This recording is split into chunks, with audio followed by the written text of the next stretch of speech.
Hello, all, and welcome back to Jolly Good Journeys. Today, we are looking back at my recent week in Italy.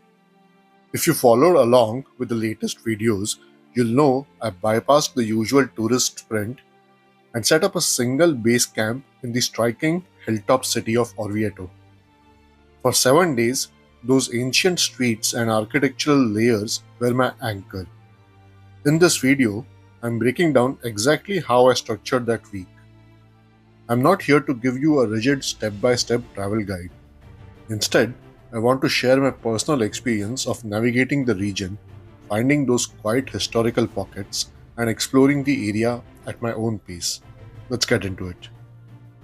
I spent my first day exactly where I was staying, the magnificent Orvieto.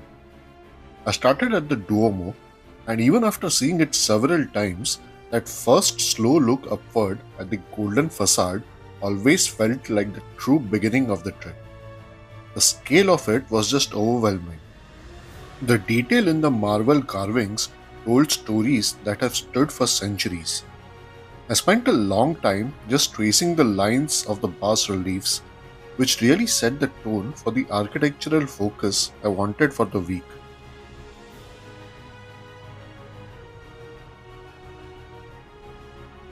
But Orvieto's history wasn't just on the surface. I headed deep into the tough rock beneath the city. Exploring the Orvieto underground was a surreal experience. These cool, damp caverns were used for everything from olive presses to pigeon coops during medieval sieges. It felt like walking through the hollowed out lungs of the city itself.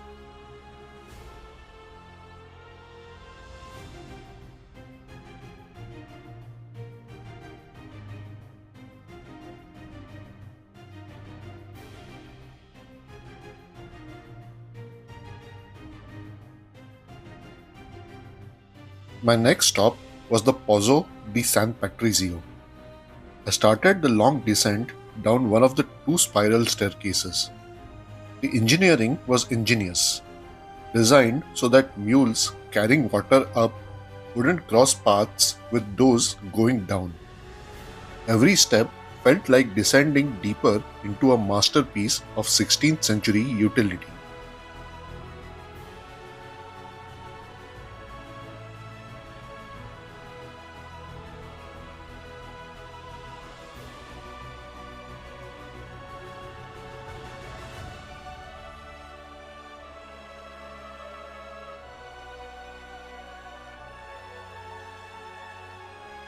Reaching the bridge at the bottom, I looked back up towards the light. Seeing the perfect circle of the sky from the damp darkness of the well was one of the most serene moments of the entire trip. It was the perfect, quiet conclusion to my first full day at the base.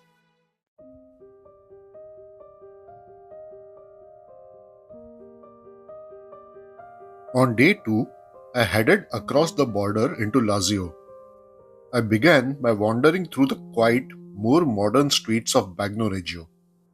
It was a peaceful morning, but the real destination was waiting just at the edge of the plateau. And then the view opened up. There was Civita di Bagnoregio, the dying city, perched precariously on its island of volcanic rock, connected to the world by only a single, slender footbridge. The atmosphere changed instantly as I looked out over the surrounding badlands.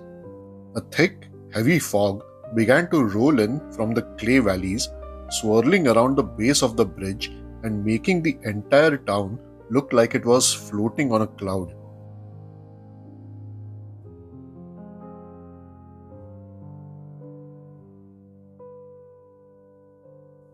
Inside the walls, the world felt still. I walked through the deserted, narrow alleys where the only sounds were my own footsteps on the stone. It felt less like a tourist destination and more like a ghost of a medieval dream.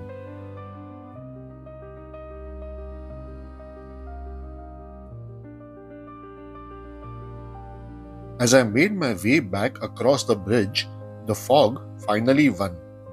It closed in completely, swallowing the town behind me until the bridge seemed to lead into nothingness. It was a haunting, beautiful exit. Day 3 took me further into the heart of Viterbo, the city of popes. The medieval skyline, with its jagged stone towers and heavy masonry, looked exactly as it might have when the papal court fled here in the 13th century.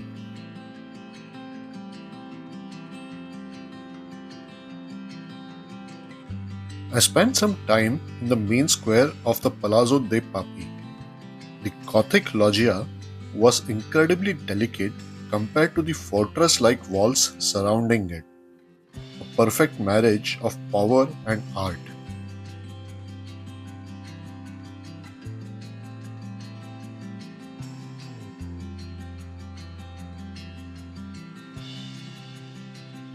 The highlight, though, was the San Pellegrino quarter. I spent the afternoon wandering through what is arguably the best preserved medieval neighborhood in Italy. The dark basalt stone and the profilo staircases made me feel like I had stepped directly back into the Middle Ages. I finished the day back in the main square, watching the city pulse with modern life against its ancient backdrop. Viterbo felt lived in and authentic, a stark contrast to the ethereal silence of Civita the day before.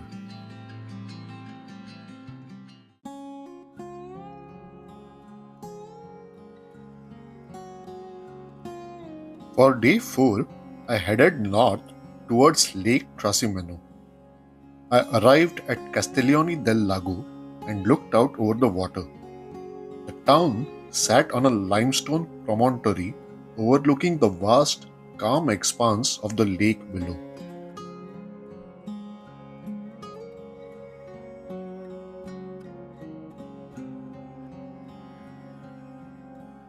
I stepped inside the Palazzo della Corgna. The museum was a revelation. The frescoed ceilings were vibrant and full of movement, depicting the triumphs of the family that once ruled this corner of Umbria. It was a beautiful transition from the stark stone of Viterbo to the refined elegance of the Renaissance.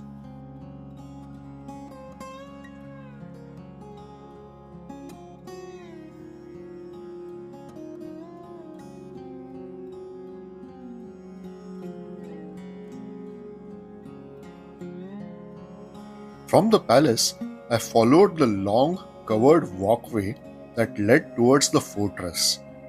It was a strange, narrow transition space, built for soldiers to move quickly between the luxury of the palace and the grit of the defense walls.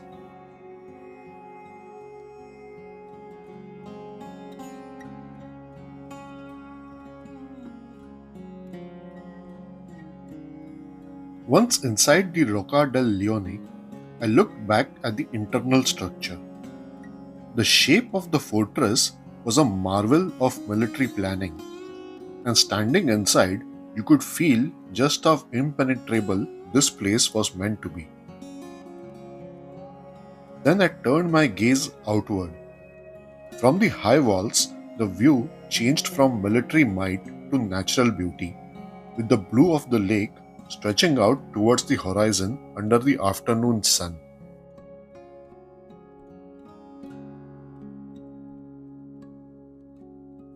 I ended the day right at the water's edge. After so much stone and history, the gentle lap of the lake against the shore was a welcome change of pace. It was the most relaxing day of the week by far. Day 5 brought me into Tuscany, specifically to the ancient town of Chiusi. It sat high above the valley, surrounded by a patchwork of green fields and rolling hills that seemed to go on forever.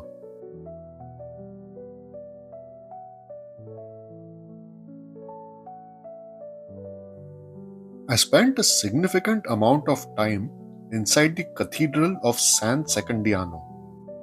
The interior was striking, with its rows of recycled Roman columns and the incredible 19th century paintings that imitated the look of intricate mosaics.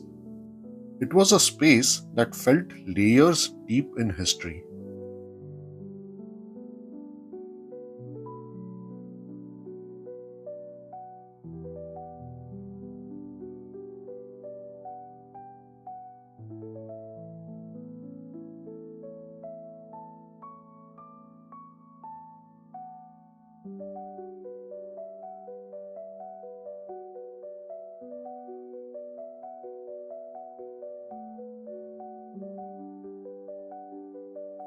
Just next to the church, I descended once again into the earth. Chiusi was a major Etruscan power, and exploring the tunnels and cisterns of Labyrinth of Porsena showed just how deeply the roots of this town reached into the pre-Roman past.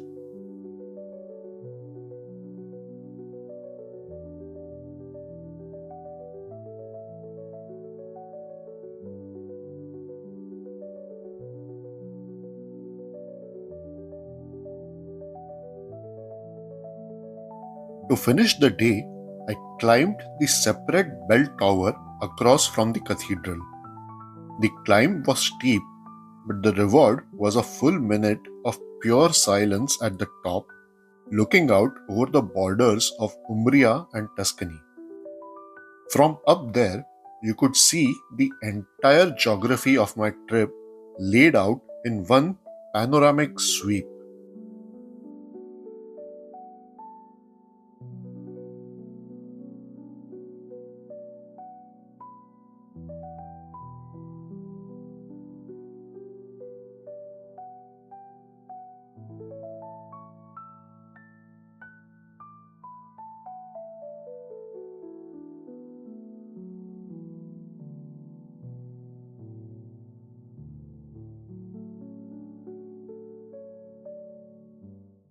My final day trip took me to Narni. I started with this view of the monastery perched on its own cliffside. It felt like the perfect bookend to the trip. Another town built into the very bones of the landscape.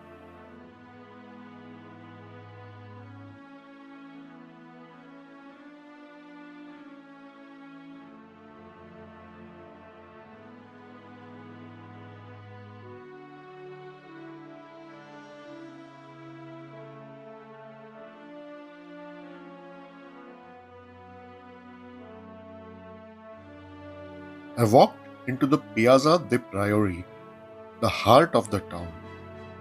The medieval buildings here were heavy and imposing, creating a sense of history that felt almost tangible as I crossed the square. I then hiked up to the Rocca Albornoz.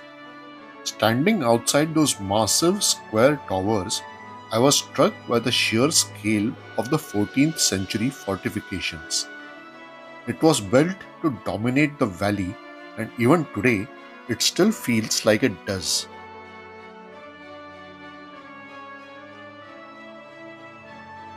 From the walls of the Rocca, I looked out over the Nera valley. The height was dizzying, but it gave me a perspective on how these hilltop towns were connected, not just by roads, but by sight lines and shared history.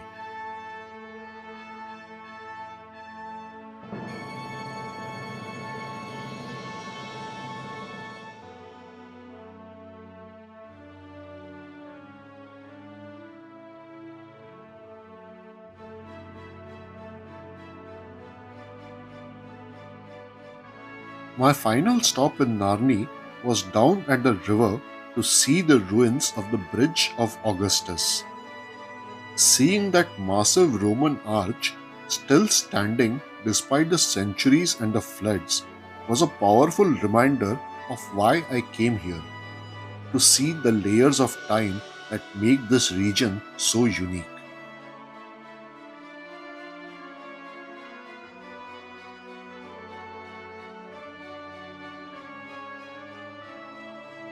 And finally, I ended exactly where I started, looking back at Orvieto from the Fontana del Leone.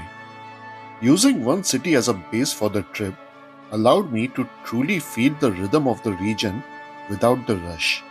This wasn't just a trip, it was a week of living among the layers of Italy.